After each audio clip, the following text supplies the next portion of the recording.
The Planning Commission reserves 10 minutes at the beginning of this meeting for public comment. The public may comment on any matter except for items scheduled for public hearing or public hearing items for which the record has already closed.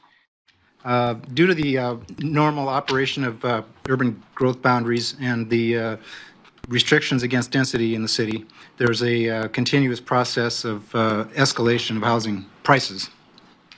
And so I'd like to recommend to the Planning Commission, who has a significant role in this historic uptrend in housing cost, that we have a new type of zoning, and I'm just going to call it R1L, R1 low-income zoning.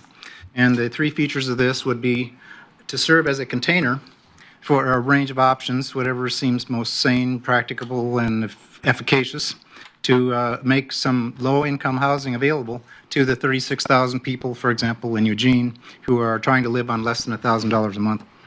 So this is a meta-zoning. It's a abstraction until it has populated with some features to make some lower cost. So the second feature of this zoning is that it will achieve lower cost, like $50,000 per unit.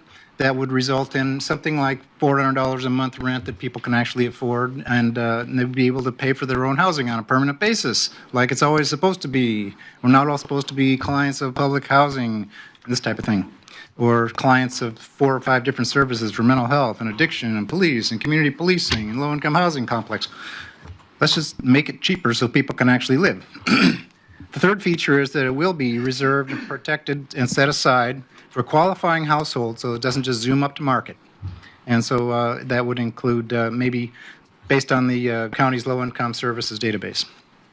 So examples of these concessions would be like 2, 3, and 4 plexes, HB 2001 would provide, and many of the neighborhoods said they don't want a one-size-fits-all solution. Okay, so let's find the places where it's not one-size-fits-all R1 single family, and let's let a little bit of 2 and 3 and 4 plexes. If they don't want one-size-fits-all, second concession might be SDC waivers for these qualifying households on a permanent basis.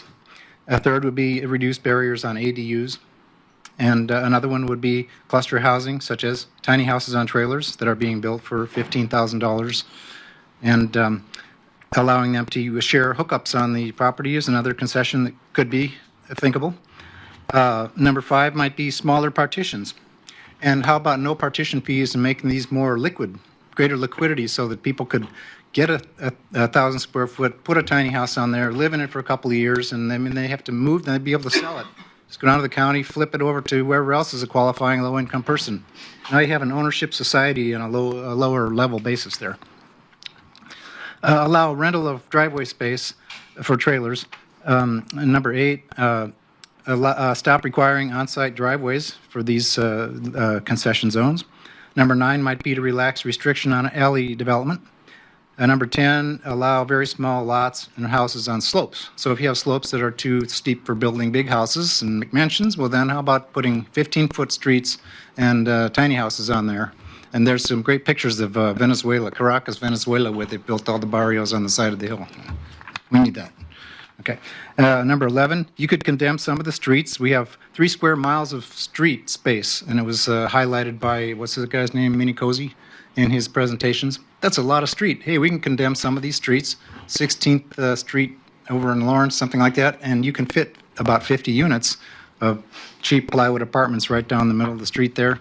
And whatever you do is going to be unthinkable, because if it was thinkable and it was allowable under the current milieu or consensus, then it would have been done.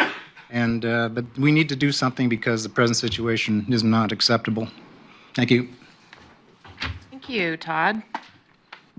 All right, is there anybody else from the public that would like to speak? All right, well, we will go ahead and